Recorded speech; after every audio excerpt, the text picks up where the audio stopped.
Is Bitcoin replacing gold? And has the revolution already begun?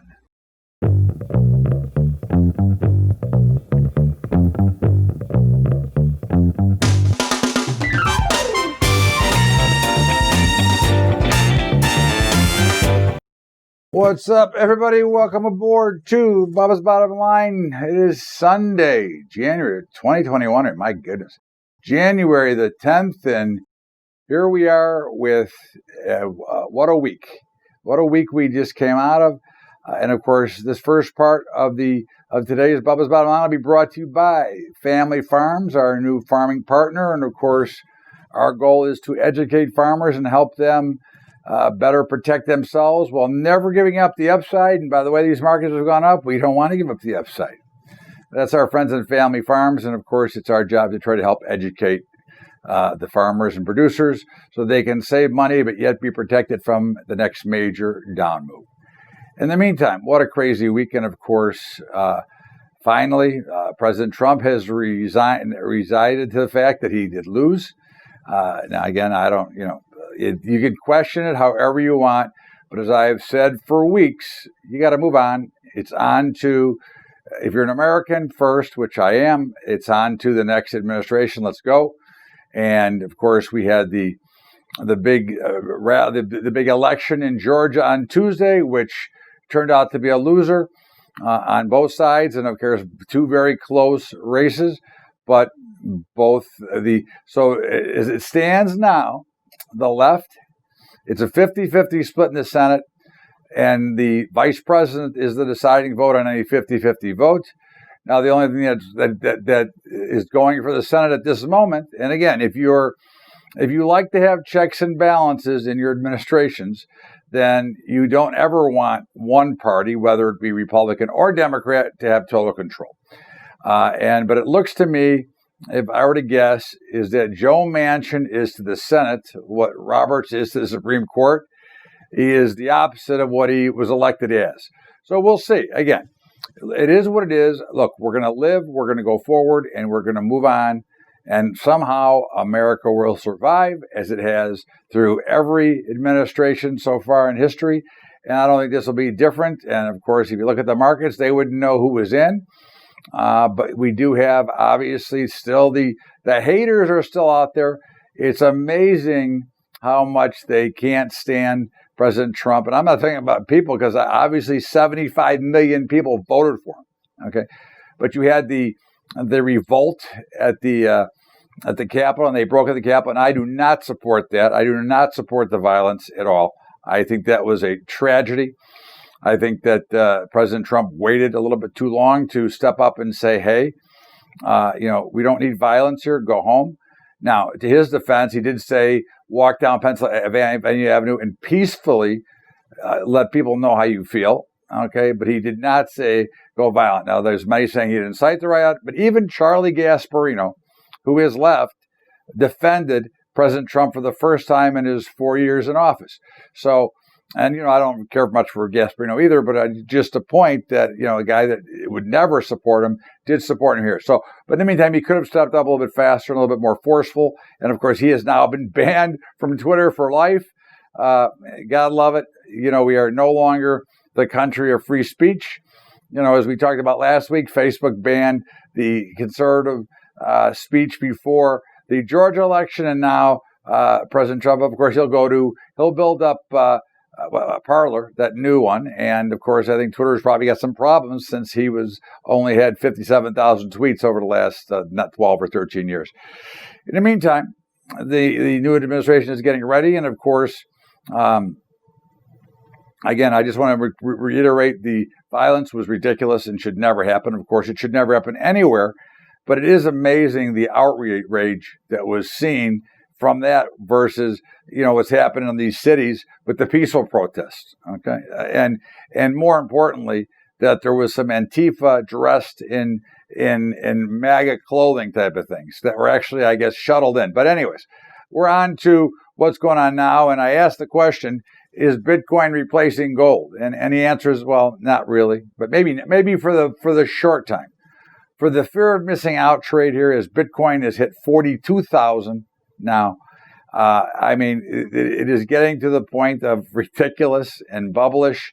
And look, as you know, or maybe you don't know, but I am a supporter of the cryptocurrencies. I own a very little Bitcoin, tiny amount of Bitcoin. I own a bunch of the others. Okay.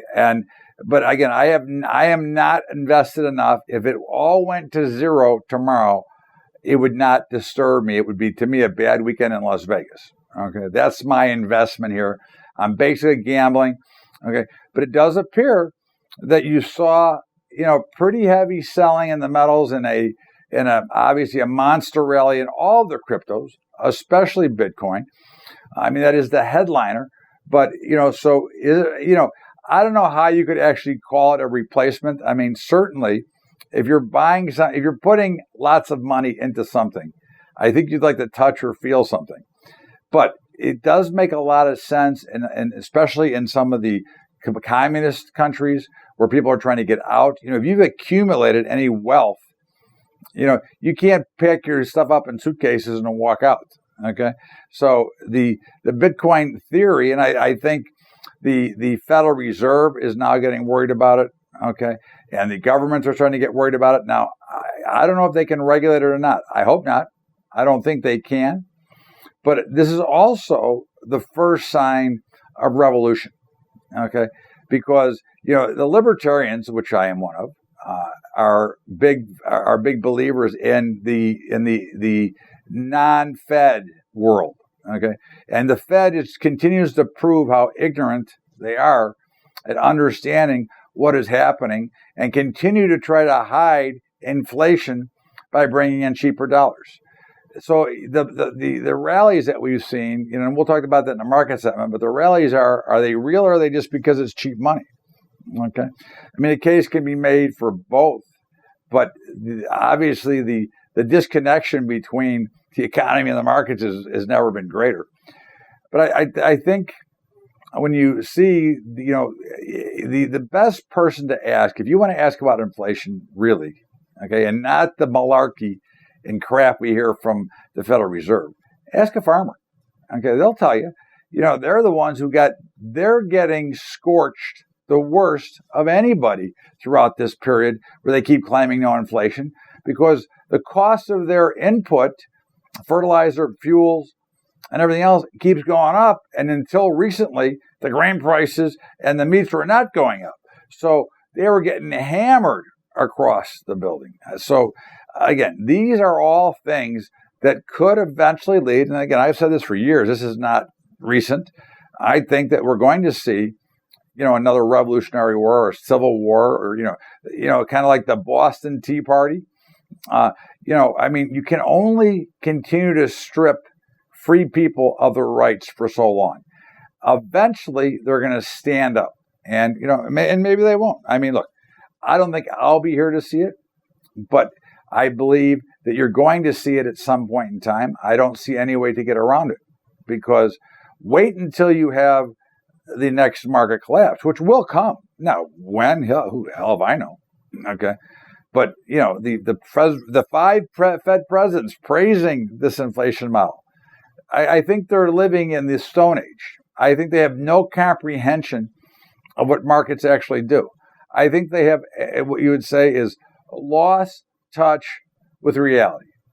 And of course, now the fear mongers are out and talking about the Biden depression. Look, I don't think Biden's a very bright guy. Okay, I mean, look, I'm not a fan. It has nothing to do with his party. But I don't think he's the brightest bulb in the shed. But in the meantime, it doesn't matter. He's the president.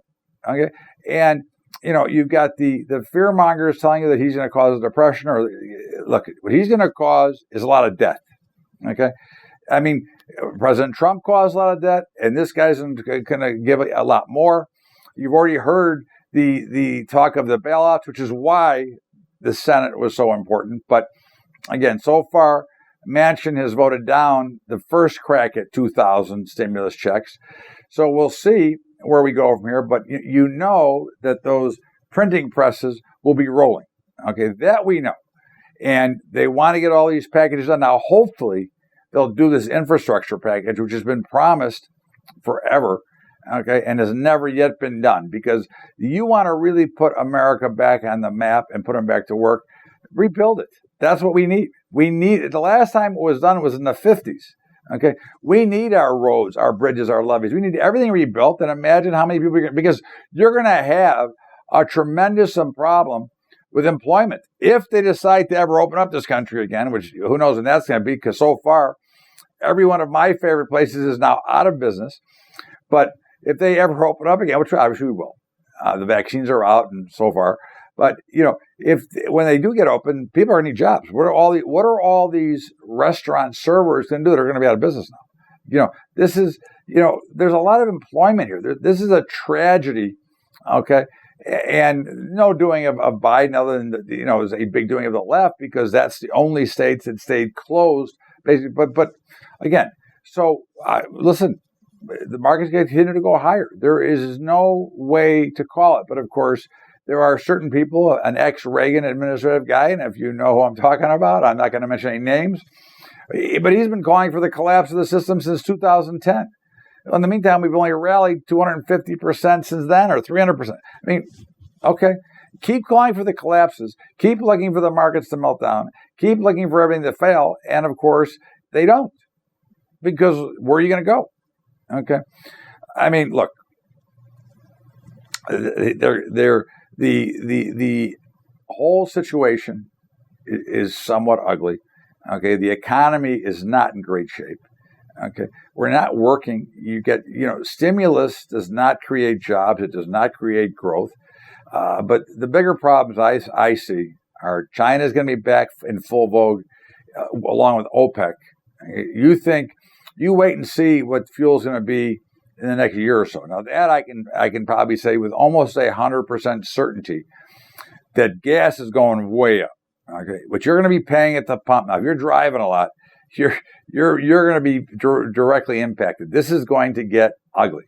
It's going to affect so many devastated industries to begin with, from trucking to air. I mean, this is going to be ludicrous, because it looks to me now, hopefully that would change, but I don't see it, that OPEC will be back in full charge. And we've been through this stuff with OPEC since the 70s, okay? And these shortages that they can create, because there is no reason for shortage. There's plenty of oil in the world, okay? But yet, because of price, they will maneuver and manipulate. And of course, Russia is now really calling the shots, because I think they've kind of knocked the crap out of OPEC. So there's a long road ahead of us here. But again, we will move on and we will go forward, and hopefully we'll get everybody vaccinated and we'll get back to somewhat of some normalcy, or some new normalcy.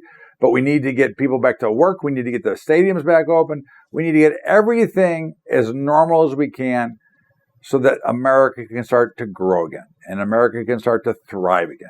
Because what we got now is crap. Because with nobody working, or with very few working. Now, the good part of it is there's no traffic. But the real problem is that, you got all these poor, innocent people that aren't working, okay, that need to work. And it's sad to see what has happened here, because of the virus that was sent over care of our friends of China. This is Bubba's Bottom Line. It is Todd Bubba Horwitz. And of course, we always like to talk about our brokerage partners. And, we have, in my opinion, the best brokerage partners. And I have other broker accounts. I mean, I talked about it on Saturday when I did my options training session, which you're welcome to have. I'm doing a 6-session course, which is sponsored by Tradier. Options Brews Trader, actually. But again, Trader, for equities and options, okay, first of all, they're $10 a month. Second of all, they have great customer service. Third, we've got their APIs. We're able to auto trade through them. And the auto trading is not a mandatory feature. It's a choice of yours that comes at no cost to you, okay? So $10 a month to have your account auto traded. How's that? Okay, so again, I think that, and they're giving you this options class, which was next week we'll do session 2, but they'll be recorded and you can get a copy of the recordings. And this week we did yesterday options basics from the beginning. So, I mean, for options and equities or something like Trader, and of course, our futures broker, futures and commodities, CTG. I mean, the CTG group is so good. Their customer service is so good. I mean, that I can't tell you how many people love what they do. They're the only authorized vendor of our letter direction trading.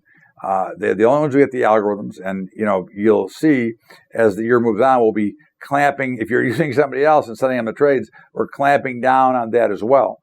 So there's going to be one place if you want someone to do it for you. There's going to be one place to go for that. If you want to do it yourself, no problem. But in the meantime, they've got some great managed futures products as well, and of course, Andy Hecht and his commodity report is spectacular. I mean, he's been on fire, okay, with his selections, basing them on using with our algorithms. So it's called Technomental. You can check it out at BUBBATrading.com.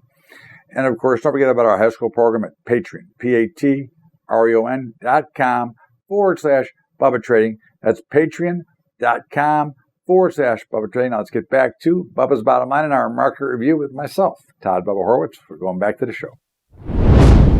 Welcome back. It is Bubba's Bottom Line. It is Sunday, January the 10th. And of course, I got a lot of football today. But in the meantime, the market update is brought to you by our friends at Trader Brokerage. And of course, Trader, as I told you during the commercial, that, listen, I have other brokers, but for what I want to do, for the volumes that I trade, $10 a month is like stealing. Okay, their customer service is second to none. We've got their API, so if you want to, now it's up to you, you can have your account traded to our signals, and they're giving away a free options course. I mean, I don't know, pretty good to me.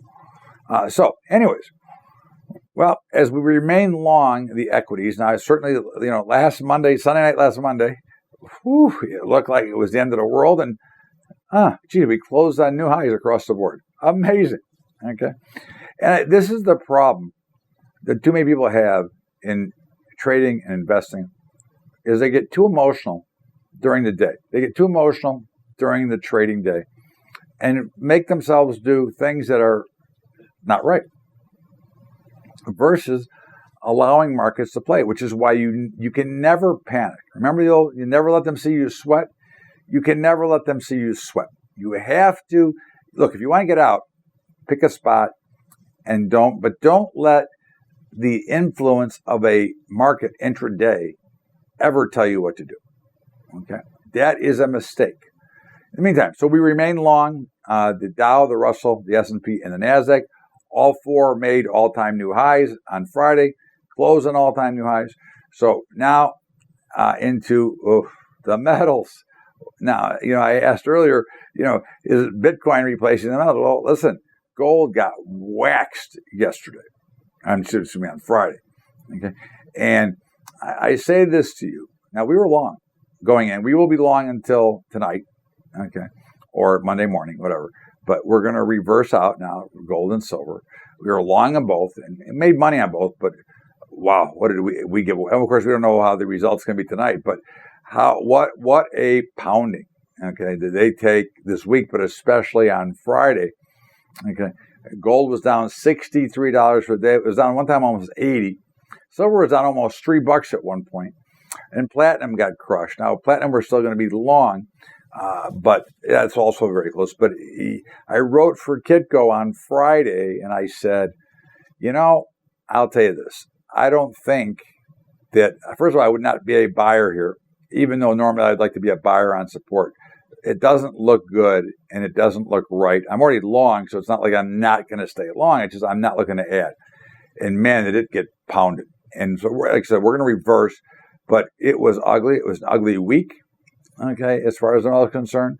But listen, that's trading. I mean, I can't worry about what happened. I'm just moving on to the next, and of course, we'll see what happens. And we'll see what happens this week. And oil continues to fly ahead, another high. Okay, it's on about 10, 11-month highs now. This is what we talk about all the time. And of course, the more we let OPEC in there, the higher it's going, and we're still long. I don't like it, but we're still long. Now, the interesting thing is the bond markets.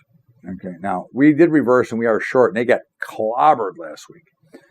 But the bonds and notes, to me, are saying that we're going to get some real, not only going to get real, we already got inflation, which they keep denying, but I think we're going to get some real hyperinflation. I think there's some chances here that this could get really, really, really ugly. You know, banks, the rates are starting to go higher, even though the Fed funds rates remain low.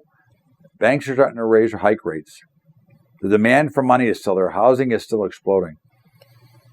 And bonds are getting clobbered. Somewhere there, to me, they're saying that there's going to be major inflation coming. We'll see. In the meantime, we're still short. The dollar had a big rally. It was up last week, but it was closed lower than the week before. So bottom line, dollar is going. Listen, these fiat currencies, this is another thing that draws people to Bitcoin, these crooked fiat currencies with all of the currency manipulators, you know, the U.S., the Eurozone, they all manipulate. It's the biggest crock of crap ever, okay? In the meantime, we're still short. Nat gas, we're long, and it's a little bit higher. Copper, it may never go down again.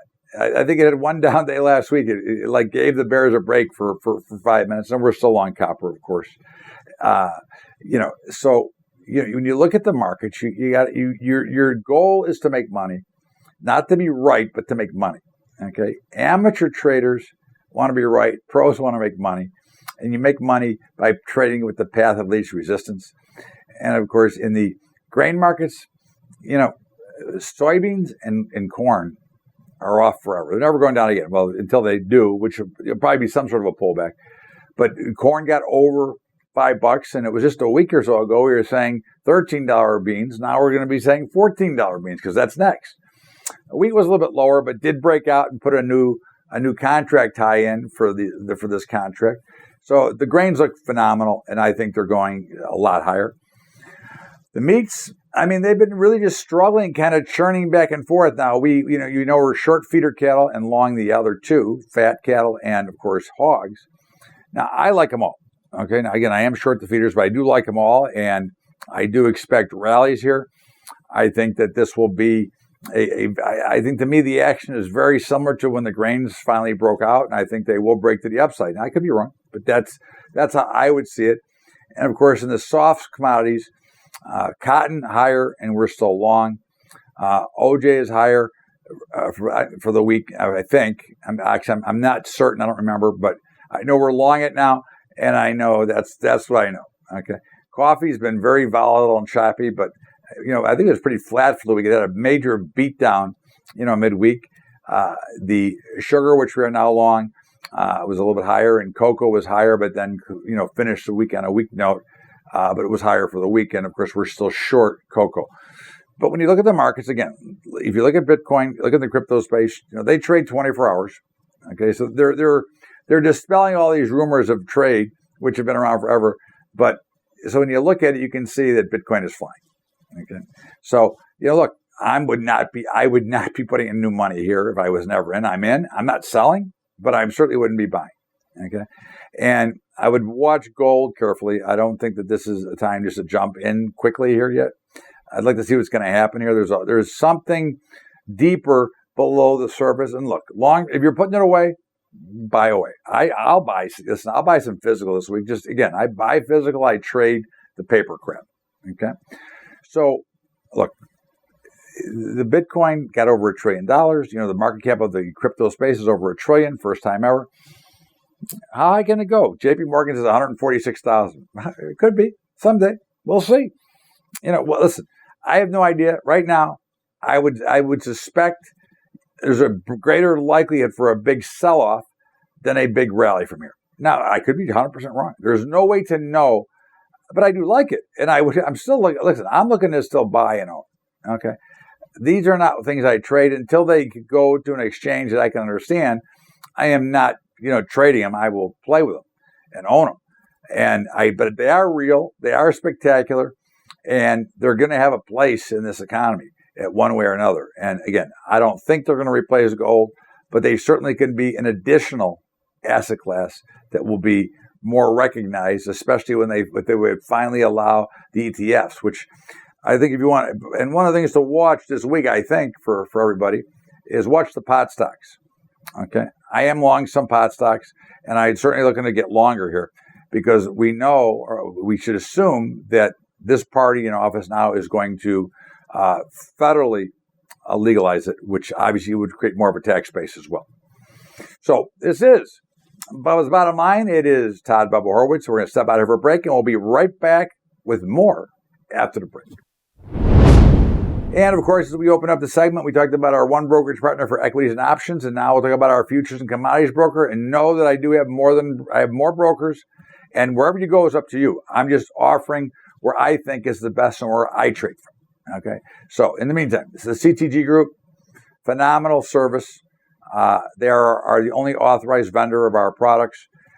They get some great managed futures accounts. If you're afraid or have never traded before futures, want to check them out. Great managed futures. They've got some very low entries to very low barriers to entry. So check them out if you want. Again, if you're not, no worries. And of course, our partners at Family Farms. It's so sad that we've been, the pandemic started right after we got together. So hopefully soon we'll be back together with them and be back out on the road helping educate our farmers, because that's the most important thing we can do. And our commodity report with Andy Hecht. Look, great quarterlies. So many reporting, I get tired of having to resend them everywhere. In the meantime, he just finished his quarterlies, and they were once again spectacular. Does a great job with selections. Does a great job handling the reports Wednesday and Friday, and of course on the quarterlies. And you can see it. It's called Technomental. You can see it at BUBBATrading.com. And of course, don't forget about our high school program at Patreon, patreon.com/Bubba Trading. That is patreon.com/Bubba Trading. Now let's go back to Bubba's Bottom Line and my commentary for this week. Welcome back. It is Bubba's Bottom Line. It is Sunday, January the 10th, 2021. And of course, we now have the election's been solved, and everything is now pointing towards the inauguration day, and we had all the bad stuff happen, and now it's not bad enough that they failed impeaching Trump once; they're going after him twice. Okay, so that will be the new thing we'll be hearing this week. Now, the question I want to ask you, okay, is why is there so much hatred for President Trump? Not even, as I said many, many times throughout the years, not even the Republicans really wanted him in office. But so you have to ask yourself the question, because I know many of you, at least half of you hate him, okay, which is fine, okay, but why does everybody hate him so much? All he did was eliminate the China situations, the OPEC situations, and make us stronger. And now we're going to go back to weaker. But so the hatred has to be for some reason. And normally that this kind of emotion is drawn out of money, not out of anything else. And I think it is, once again, about the money. Those lobbyists and all those guys who got those special perks, or the Hunter Biden payday, and I only use his name because he's the only one that's identified, but there is many, okay? Because all these deals that were made over the years, and I'm not talking about just this year or last year, 10 years ago, I'm going back in history. This is the problem, that every deal is made has got a problem with it, but they all just kind of keep their mouth shut because they're all kind of sharing it. You see these politicians who are getting worse and worse, okay? When they do something, they may hate each other on TV, but basically they're probably in the back room having a cigar and smoking a bottle of scotch and ask how they're going to screw the American people today. And to me, that's the problem.